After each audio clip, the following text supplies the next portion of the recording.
प्यारे विद्यार्थियों, आज इस क्लास में अपन डीएलएड सेकेंड ईयर का फर्स्ट पेपर बच्चे और सीखना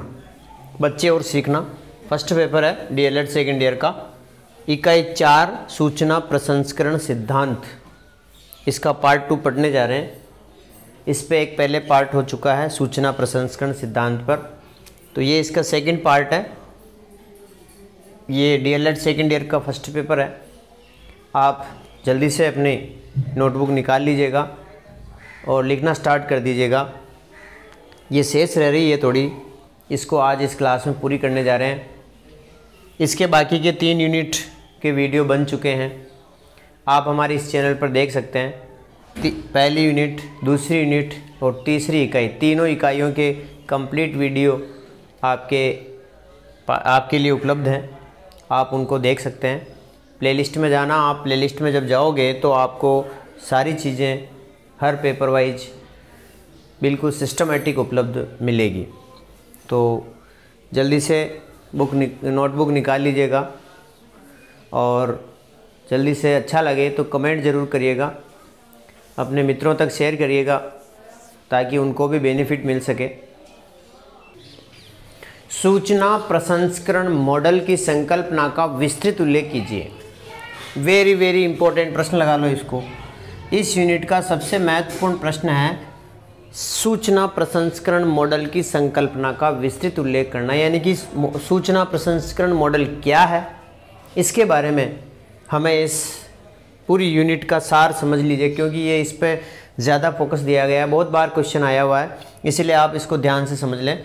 देखिए, सूचना प्रसंस्करण मॉडल पहले भी अपन पहले इसकी जो पार्ट में पढ़ चुके हैं कि ये क्या करता है, मेमोरी पर आधारित है, स्मृति पर आधारित है कि सूचना एक व्यक्ति के पास किस प्रकार से पहुंचती है, कौन कौन सी स्मृतियों से होकर गुजरती है और किस प्रकार से वो दीर्घकालीन होती है।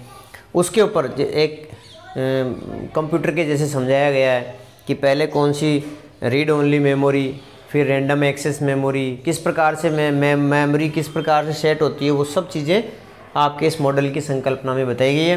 तो देखिए, ये मॉडल स्मृति के प्रकारों पर आधारित है। याद कर लिए इस लाइन को, ये मॉडल स्मृति के प्रकारों पर आधारित है, यानी फंक्शंस ऑफ मेमोरी, मेमोरी के फंक्शन को, याददाश्त के जो कार्य हैं उस पर आधारित है।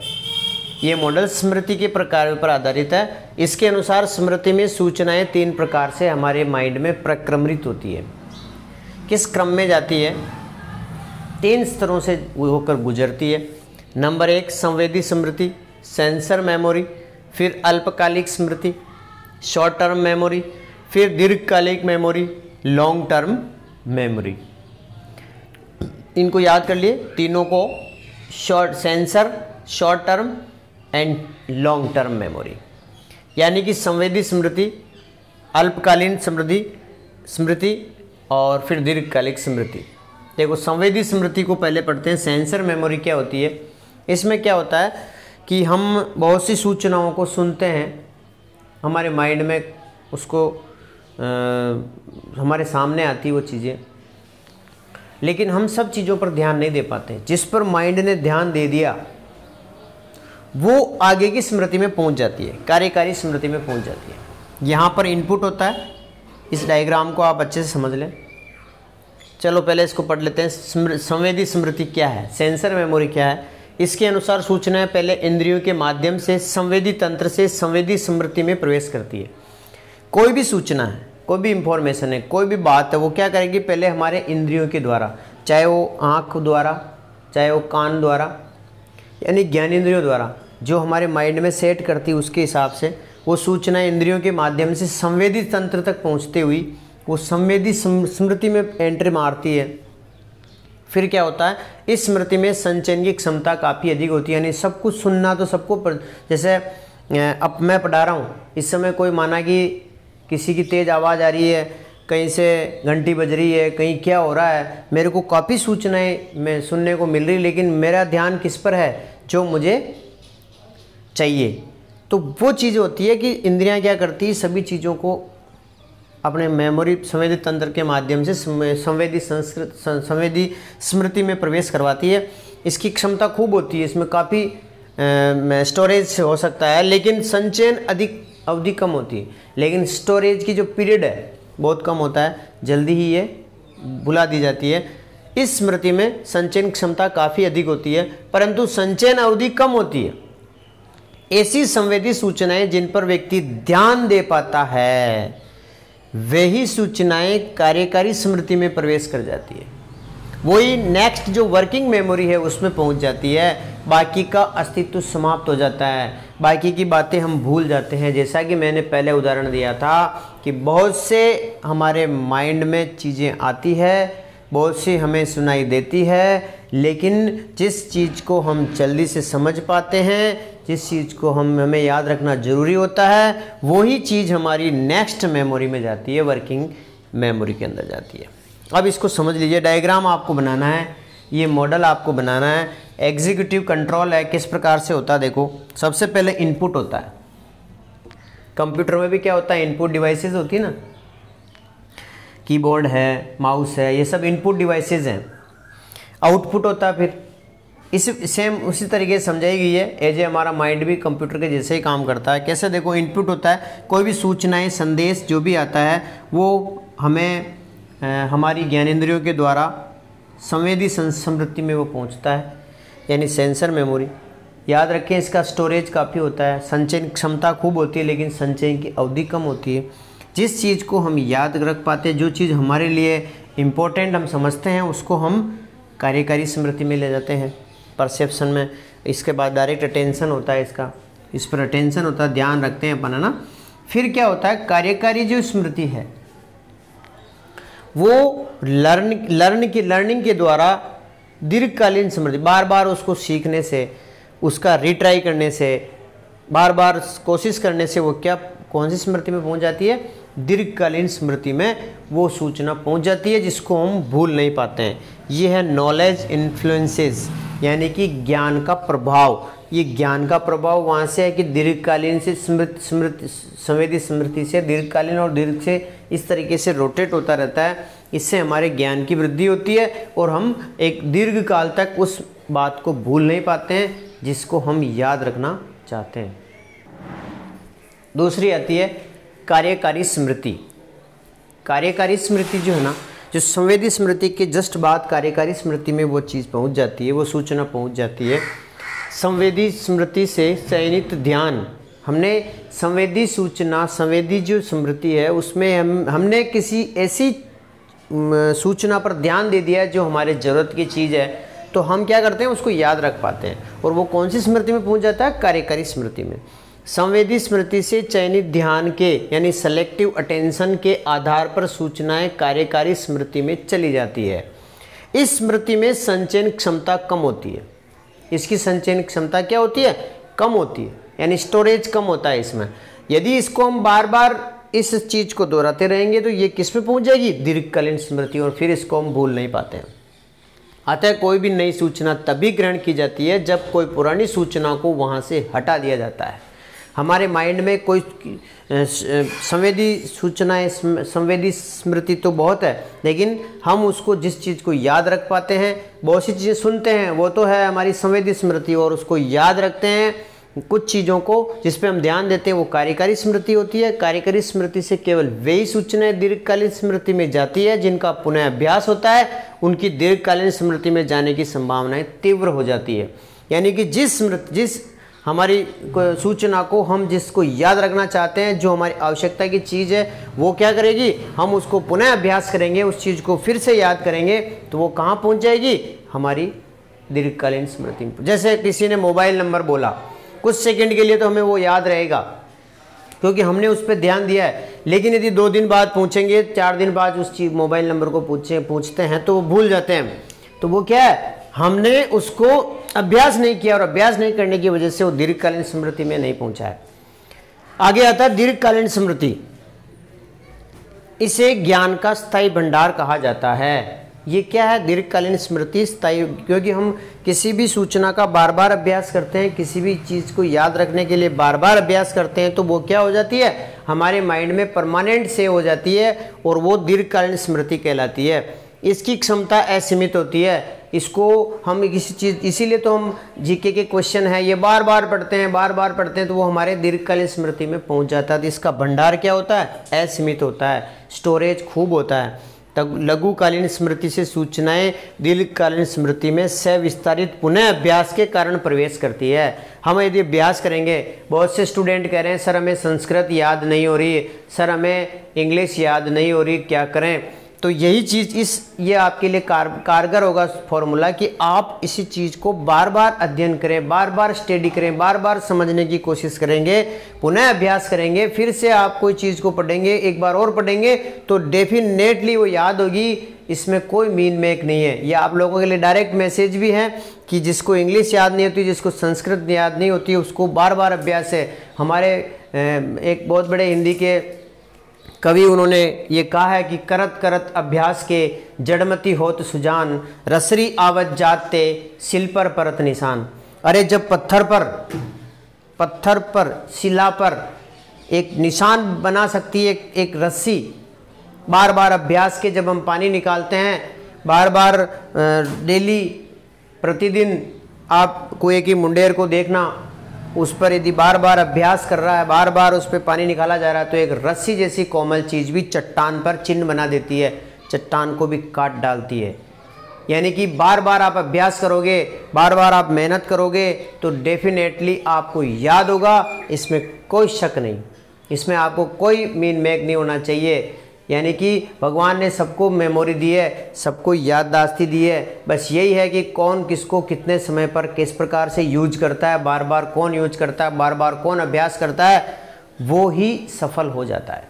हम एक चीज़ को कठिन मान लेते हैं, फिर याद नहीं कर पाते हैं, हम ये सोच लेते हैं कि हमें तो याद ही नहीं होगा, हम उसके पास ही नहीं जाना चाहते हैं। अरे जो चीज़ आप लोगों को याद नहीं हो रही है, जो चीज़ आप लोगों को कठिन लग रही है, उसके पास तो जाओ, उसके समीप जाओ और उसको याद करने की कोशिश करो, बार बार अभ्यास करो।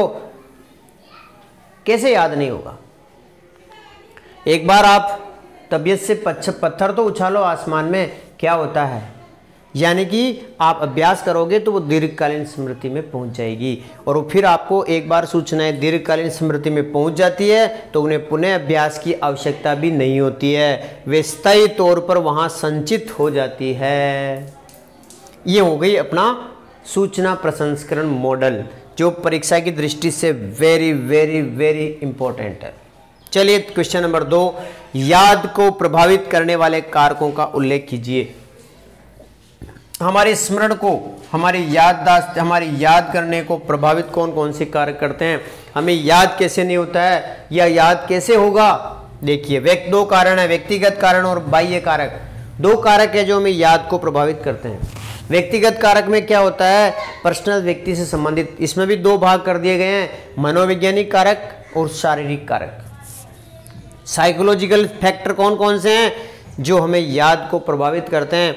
नंबर 1, रुचि, इंटरेस्ट। यदि बालक का इंटरेस्ट किसी सब्जेक्ट में है या कोई जो अध्यापक उसको पढ़ा रहा है वो बच्चों की रुचि उत्पन्न करके पढ़ा रहा है, खेल खेल में पढ़ा रहा है और उनको इंटरेस्ट आ रहा है बच्चों को, तो वो निश्चित रूप से याद कर पाएंगे। यदि बच्चे नीरस हैं तो उनको याद करने में कठिनाई आएगी और एक प्रभावित करने वाला कारक माना जाएगा। संवेग, बालकों का यदि संवेग जो है वो संतुलित है तो वो याद कर पाएंगे। प्रेरणा, यदि बालकों को ऐसी प्रेरणा दी जाए तो मैं सच कह रहा हूँ वो रात भर जगेंगे, पढ़ेंगे।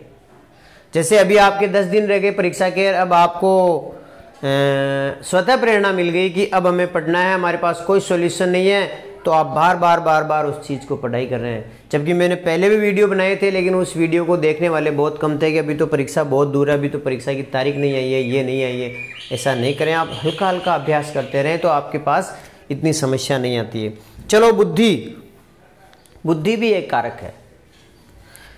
आगे चलिए, शारीरिक कारक, परिपक्वता, मैच्योरिटी। यदि बालक मैच्योर है, बालक की आयु मैच्योर है तो वो बालक जल्दी सीख पाएगा। थकावट, बालक को यदि थकावट महसूस हो रही है, उसको टायर्डनेस महसूस हो रही है तो वो बालक याद नहीं कर पाएगा। बाह्य कारक और बाहर के कौन कौन से कारक? देखो, सीखने की विधियाँ, सीखने की विधि कौन सी है, बच्चों को जो पढ़ाया जा रहा है वो विधि किस विधि से पढ़ाया जा रहा है। यदि आप उसको करके सिखा रहे हैं, खेल खेल में सिखा रहे हैं, या कुछ ऐसा इंटरेस्टेड आप गेम से बच्चों को सिखाने की कोशिश कर रहे हैं, तो बच्चा ज़रूर याद कर पाएगा।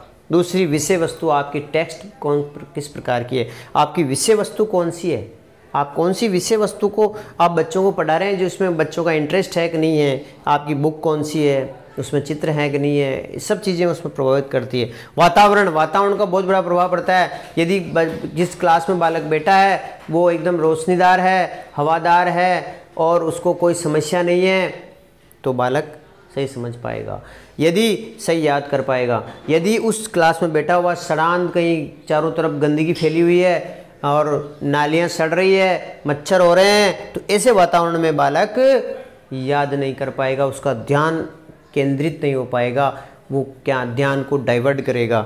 और समय भी देखा जाता है, ये बाह्य कारक है। ये इंपॉर्टेंट प्रश्न है। याद को प्रभावित करने वाले कारक, व्यक्तिगत कारक, बाह्य कारक। व्यक्तिगत कारक में 2, मनोवैज्ञानिक कारक, शारीरिक कारक। बाह्य कारक में सीखने की विधियां, विषय वस्तु, वातावरण, समय आदि। याद रखने वाले तरीके कौन कौन से हैं, इंपॉर्टेंट प्रश्न है। यही बात जो मुझे काफ़ी कमेंट द्वारा पूछी जाती है कि सर याद नहीं रहता। अब याद रखने के तरीके हैं, इनको आप समझ लो। ऐसे याद रहता है। नंबर 1, जोर जोर से बोलकर या गा कर पे याद करने से भी याद हो जाता है। बहुत से हर बालक की अपनी अपनी विशेषता होती है, वो किस प्रकार से याद करने की तरीके अपनाता है। ये 13 तरीके हैं। आपको कौन से तरीके अच्छे लगते हैं? किसी चीज़ को हमें पढ़ना है, समझना है, तो ज़ोर ज़ोर से बोल करके या उसको गा करके हम याद कर लेते हैं, ये भी एक तरीका है। दूसरा, लिख लिख कर याद करना, लिख लिख करके अभ्यास द्वारा याद करना, ये भी एक तरीका याद करने का, कि लिख लिख कर याद करें, शॉर्ट नोट्स बनाएं, फिर लिखें। तो वहाँ क्या है कि परीक्षा में हम किस प्रकार से लिखेंगे उसकी सारी जानकारी, कोई त्रुटि वगैरह रह जाती तो हम उसको जांच सकते हैं कि हमारी क्या त्रुटि रह गई, कौन सी गलती हमने कर ली है, वो गलती आगे नहीं करना है। आगे देखो, संगीत सुनते सुनते याद करते हैं। बहुत से बालक ऐसे होते हैं जिनको कुछ न कुछ संगीत वगैरह कुछ चाहिए, वो सुन करके उनको, क्योंकि उनका बाह्य जो जितने भी आवाज़ वगैरह जो बाह्य वातावरण में आ रही है वो उनके बिल्कुल समझ में नहीं आती, उनको केवल संगीत की धुन में वो उस चीज़ को याद कर लेते हैं। तो संगीत सुनते सुनते भी याद कर लेते हैं। चौथा कारक, करके याद करते हैं, किसी चीज़ को करके, यानी जैसे गणित का सवाल है, अब गणित के सवाल को तो करके ही सीखना पड़ेगा कि इस सवाल को किस प्रकार से, कौन सी समीकरण कहाँ लगेगी, कौन सा सूत्र फॉर्मूला वगैरह कहाँ लगेगा, इसको तो हम करके ही सीखते। विज्ञान का कोई प्रयोग है, एक्सपेरिमेंट है, तो वो करके सीखा जाता है। तो कुछ सब्जेक्ट में उसको करके सीखा जाता है। आगे देखिए, बार बार अभ्यास से सीखना, याद करना, बार बार यदि अभ्यास किया जाता है, ये सबसे इम्पोर्टेंट माना जाता है कि बार बार अभ्यास के याद जल्दी रहता है। यदि किसी चीज़ को हम बार बार स्मरण करेंगे, जैसे हम यही तरीके पढ़ रहे हैं, इन तरीकों को आप अपने मनन करोगे, याद करोगे, जब आप फ्री मूड में रहोगे तो उस चीज़ को रिकॉल करोगे, तो वो क्या होगा, आपको याद हो जाएगा। आगे देखिए, छोटे छोटे टुकड़ों में बांट कर याद करना, जैसे कोई लंबी कविता है या कोई लंबा क्वेश्चन है या कोई लंबा निबंधात्मक प्रश्न है, उसका हल, उसके आंसर को काफ़ी बड़ा है, तो उसको टुकड़ों में बांट करके भी हम याद कर सकते हैं। लघु रूप में याद करना, किसी की शॉर्ट उसको बनाते हुए, शॉर्ट ट्रिक बनाते हुए, उससे भी हम याद कर सकते हैं। बहुत से ट्रिक बना देते हैं, जैसे आपने देखा होगा कि विबग्यो और जो ये सात रंग हैं इंद्रधनुष के, उनका एक इस तरह से सूत्र बना के विबग्यो, उससे ये सातों रंग उसमें आ गए। काफ़ी ऐसे टेक्निक्स हैं जिससे बहुत से बालकों को लघु रूप में याद करना भी अच्छा लगता है, जल्दी याद हो जाता है। स्थान के साथ जोड़कर याद करना, किसी हिस्टोरिकल प्लेस के साथ या किसी ऐसे स्थान के साथ जोड़ करके किसी बात को, किसी सवाल को, किसी आंसर को, ये भी याद रखने का एक तरीका है। मानसिक चित्रण द्वारा याद करना, माइंड के अंदर मानसिक अपने मनन करके, मानसिकता के चित्रण याद करके कि हाँ वो इस तरीके से, तो उससे भी हम याद रख सकते हैं। 10वां, रटना भी एक याद करने का तरीका है। रटने में क्या होता है, बिना समझे उसको हूबहू याद करना, हूबहू रटना, ये आता है। समझकर याद करना, ये जस्ट इसका उल्टा है। रटने में समझा नहीं जाता है और इसमें समझा जाता है, और समझ करके उसको याद करते हैं, उसको मनन करते हैं, पुनः बार बार अभ्यास करते हैं, तो समझ करके भी याद करते हैं। साहचर्य विधि द्वारा, साहचर्य से क्या होता है, किसी चीज़ का संबंध स्थापित करते हुए, उसको इससे लिंक करते हुए साहचर्यता के साथ इसमें याद किया जाता है। संकेतन विधि भी है, जिसमें हम संकेतों चिन्हों के माध्यम से, इसके माध्यम से हम याद रख पाते हैं। तो ये 13 तरीके, आपको कौन सा तरीका अच्छा लगता है वैसे आपको याद रखा जा सकता है। ये परीक्षा की दृष्टि से महत्वपूर्ण प्रश्न है। चलिए अब हमारी ये यूनिट यहीं समाप्त होती है। आप सबका बहुत बहुत धन्यवाद, और आपको यदि हमारा पढ़ाना अच्छा लग रहा है तो ज़रूर कमेंट करें मित्रों। Thanks a lot.